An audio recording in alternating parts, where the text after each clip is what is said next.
Guys, me and Aiden are out here right now. Britt's in the house doing some work on another video. And I decided to come on out here and we got us a pressure test gauge. We had one of our good viewers out there message me over on our Instagram. He was like, you need to check that cylinder pressure. So I said, you're probably right. We're going to do that. We've actually tested the first two cylinders, which is from the driver's side back. This cylinder and then the next cylinder, both at 120, which should be good. I'm gonna double check that online, but that's good pressure. Now we're gonna back the third cylinder and the fourth cylinder, and I was gonna just record that and show you guys that that pressure. So hopefully the third and fourth cylinder are just as good. Let's see.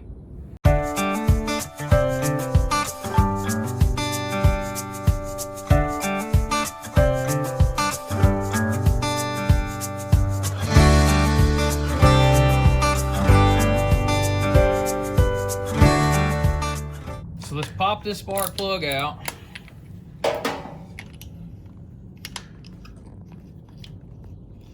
Get this guy out of here.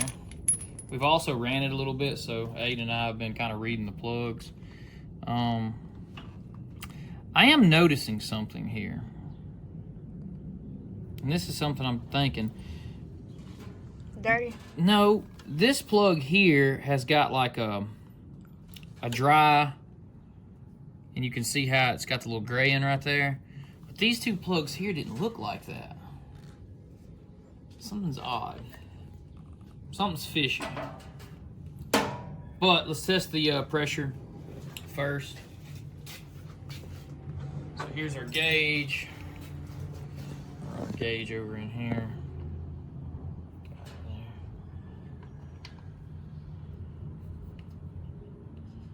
There it goes in. Get it in here and get it tight. It's got a O-ring. Okay. So we're at 0. So Aiden, take that camera and show the gauge right there. You ready?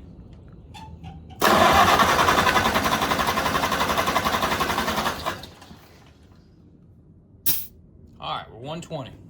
120 on all three so far. But I am noticing something, and I'm gonna have to come back and pull that plug. I'll show you what I'm talking about. I'm gonna set our gauge down. Again, I'll pull the one behind it and show you. See this gray and dry? There's like no smell of gas. It's a dry plug, okay? I wanna say that this front plug here may not be firing correctly, even though everything's new here. We're gonna have to dig into this. Guys, so we're back out here with the MOWRATOR today, and we are gonna be in the chicken side of the farm, and I'm going to show you just what this little thing can do. So when we built the chicken pens and then we built the fence, now we have this tight area right here that you could weed eat, but that is electrical fence. So Tyler can just stay back and send the MOWRATOR to do the dirty work.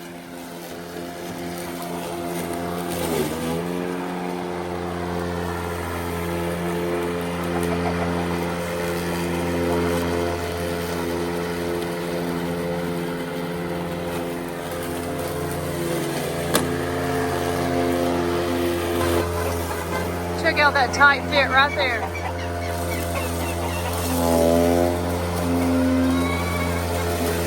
Get the job done even under the fence.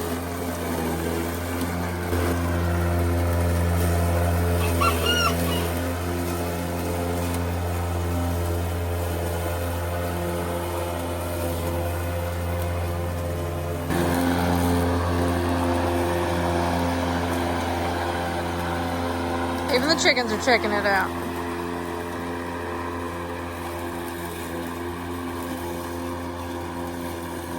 My favorite thing is that it can go under the fence and you don't have to do any weed eating.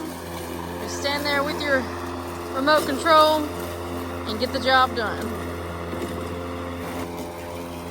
I don't even think we showed the pen fully finished. We started it on a couple shows back when we were doing the burning of the wood. But the chicken coop is complete. Look at those cute babies. The cute little cochins.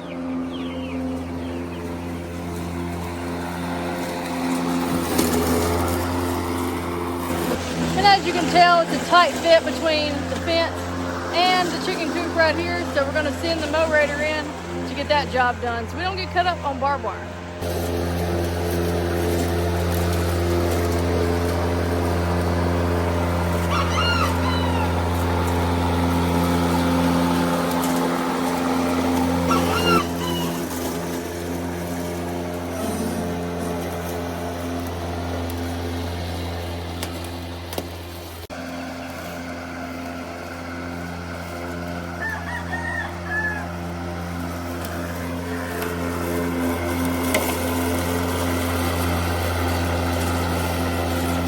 Tell her how to come test out its abilities. Straight up that hill. Now the question is, could we mow coming down a big hill? I'm gonna take it slow because we don't want to just racing down the hill. We want to know, can it make it down the hill mowing? Guess what? Check it out. That is pretty sick. That's awesome. Oh, missed a spot. Let's go back up. Now you're just playing. I know. Is it mowing the yard or are you playing at this point? It's pretty fun, huh? I like it. We've enjoyed it. If you get in a really tight spot, or you would be running a weed eater, like, you have to really think about it. Running a weed eater is bad on your back. This does a lot of work where a weed eater would because it's so narrow and gets in tight spots. I could be carrying, you know, 25, 30 pounds of weed eater and doing all this, or I could just look, oh, I'm mowing. And I told him it was super nice when you were over there by the fence and the electrical fence, and you did not have to get in between the chicken coop and the electrical fence. A weed eater and wham, I get that with electrical fence. We've really enjoyed it though. Okay, so check this out. I got to looking online, and there's a couple great farmall pages, and on YouTube. I mean, there's some great farmall YouTubers, and I noticed that, you know, I just felt like something was off with the timing because these were not firing when they should be, or they really weren't firing at all when it was in sequence. We were running on 2 cylinders, and I pressure tested everything, so I knew it should be right. So it's actually really cool to have figured this out. I'm gonna turn the gas on and let you guys hear the difference when it's actually running now. But here's what I found out while I'm letting the gas get down to the carburetor. I looked at 2 videos online, and I found the firing order, which then, and I looked on the side of the engine block, firing order, 1, 3, 4, 2, okay? Here's your cylinders. Your first cylinder at the front of the radiator is 1, 2, 3, 4. Firing order is 1, 3, 4, 2. That's the order it fires in. So, when I looked at their distributors online, I put it just like a guy had it. More Farmalls is his page. But his distributor had these clips north and south. Mine are east and west, left and right, and his were up and down. Anyway, I did his the way he had it, you know, being 1, 3, or he had it like this, 1, 3, 4, 2. And that's the way his distributor was turned for whatever reason. And mine was backfiring. I was like, oh, that's not right. But then I got to looking and I figured out that mine being run a different direction, I said, okay, well then that means this is 1, 3, 4, 2 because it's turned. And anyway, listen to it now.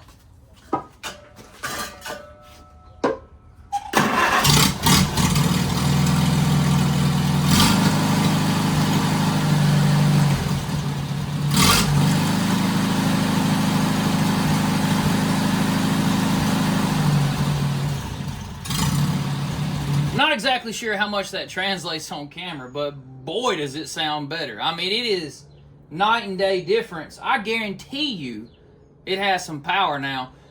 I thought I had a carburetor issue. I had a firing order issue.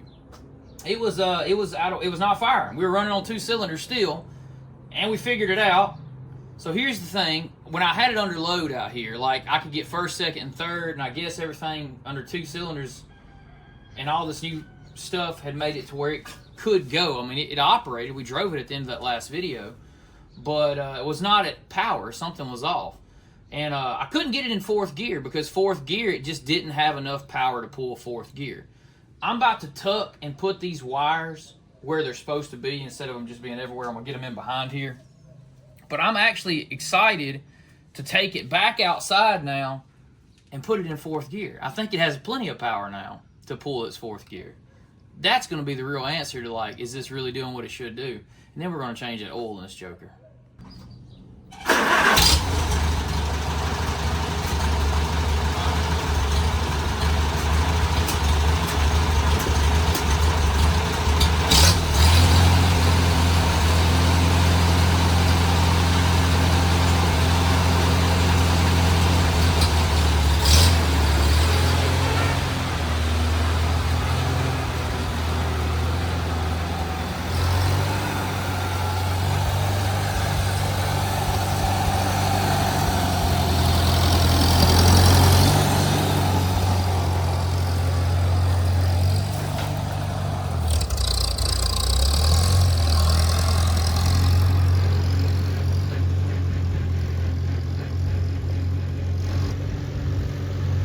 Think you figured out the problem.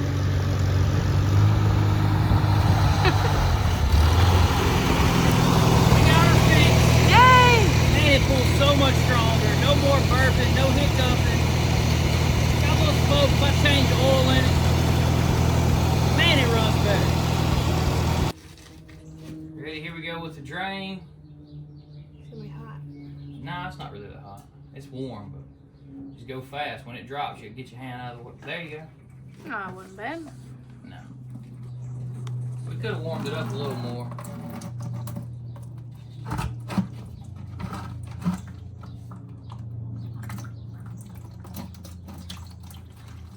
There it goes. Had a clog in it, didn't it? Get some sludge on the bottom. There's nothing metallic in it, it's just some sludge.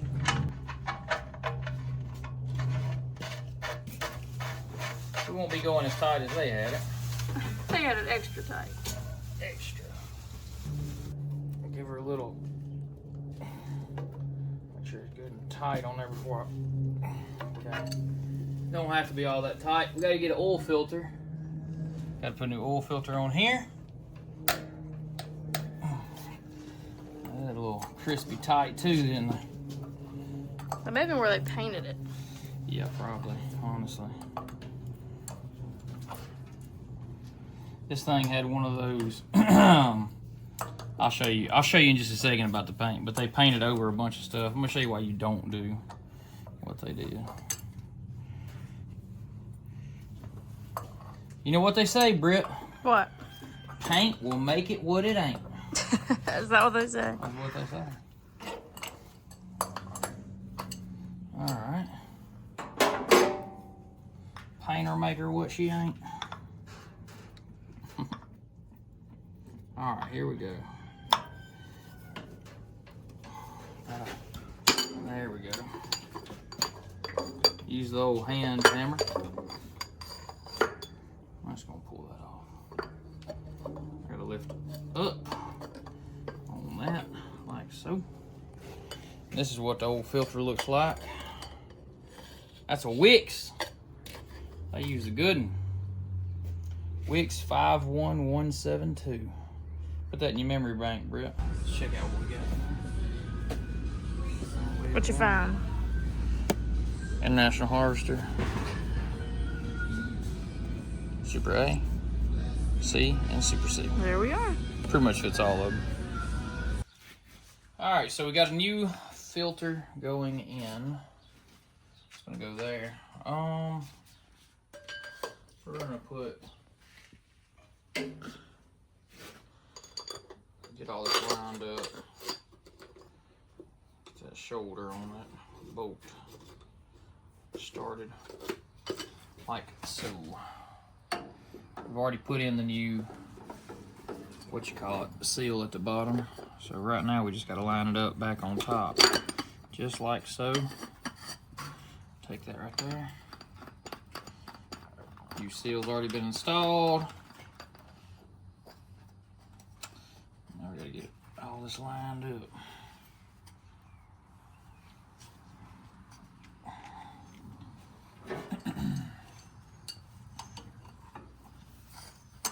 Now it's time to put the oil in. You guys reckon we got enough of a filter? I mean a funnel? Was the only one we could find.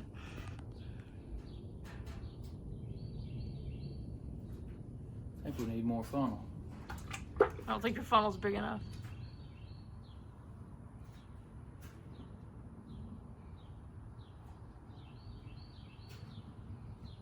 All right, there went 1 gallon, 4 quarts. Now I'm gonna show you the trick to know when we're full. What is that? You're gonna show us a trick? Oh, yeah, here, over here. Come to this side.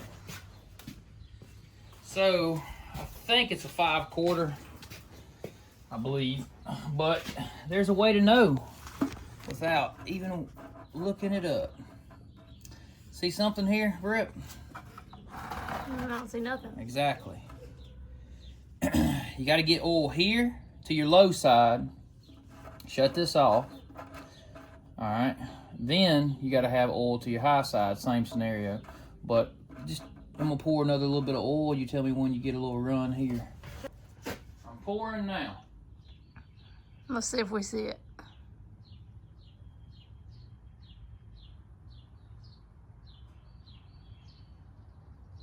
I see it. Got it? Yep. Let me turn it. Off. Turn it to the right. All right, see how it stopped? Yep. Now we're going to open up the high side. Same scenario. I will stop. Oh, it's coming. Oh, we're already there.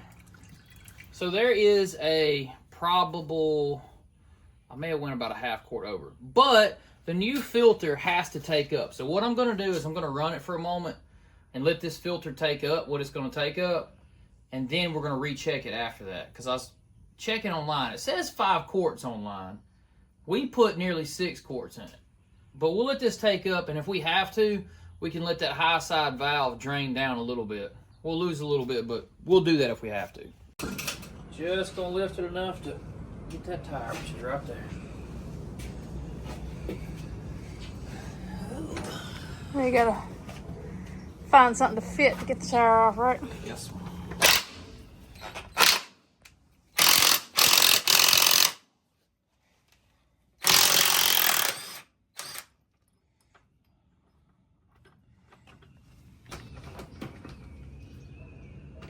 All right, here we go. Another one off. Gotta tap that bolt there. There we go.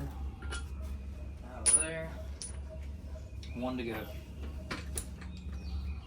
Get up here.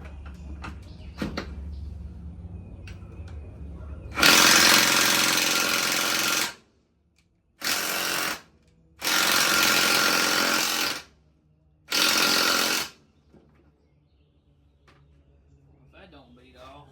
It don't want to come off. No, not at all. I'm in reverse. Here we go.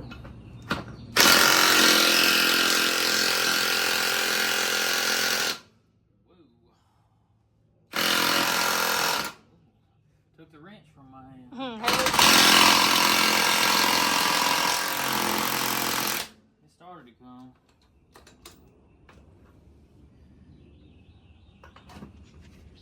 I wonder where it got so tight. It might be due for some new bolts.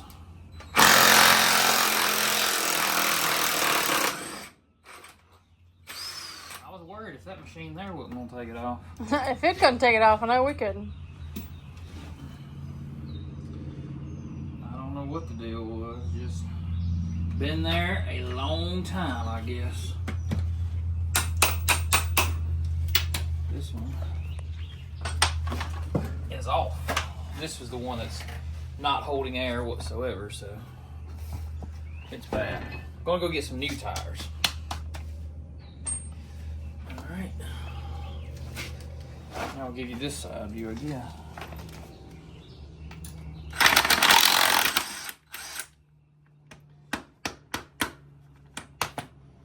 More typical there of how it would come out.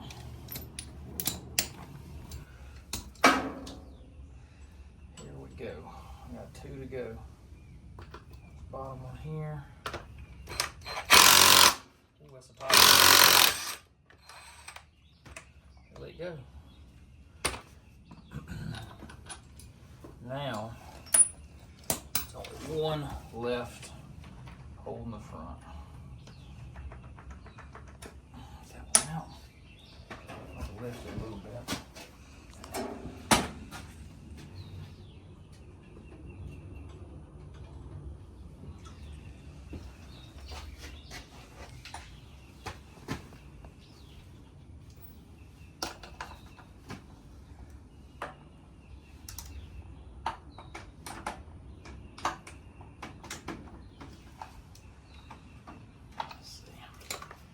Trying it backwards for some reason.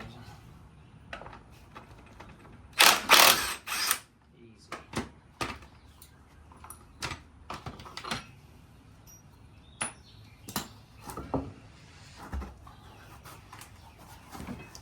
Now we're heading to the tire shop.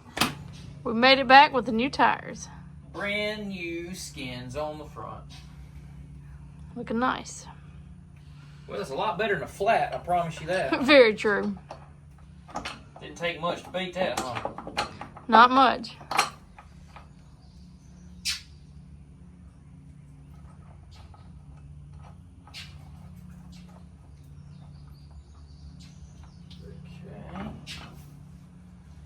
Okay. One to go.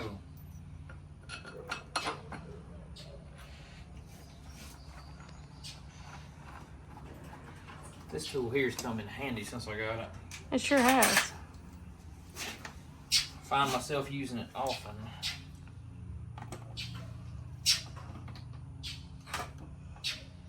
Oh, that was never gonna work. Still got a nut from this side in there. I'd like to get in there and get stuck. They always get stuck.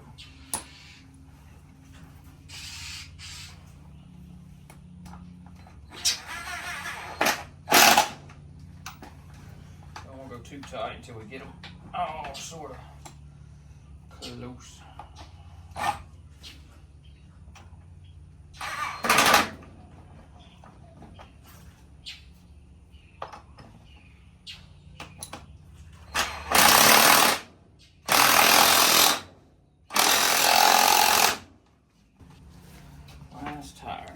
Last tire going on.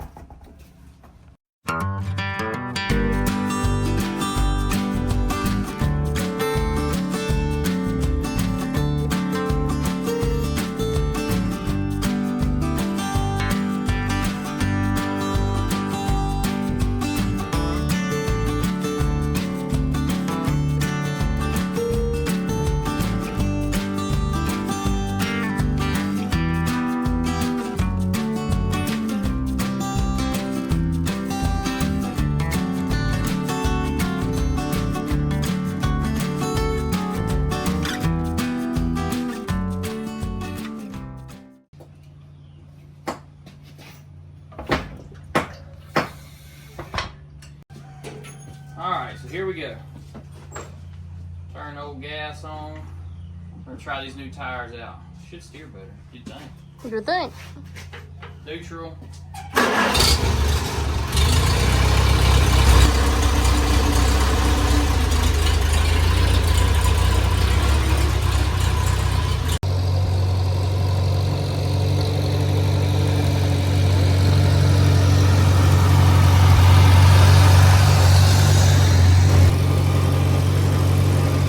I mean, it sounds so much more smooth. I got that feel of the bush hog over there too I gotta get. Click fourth gear, you can hear it under a real load. Ease off the load. See, it wouldn't even pull fourth gear the other day. Now it pulls it effortlessly.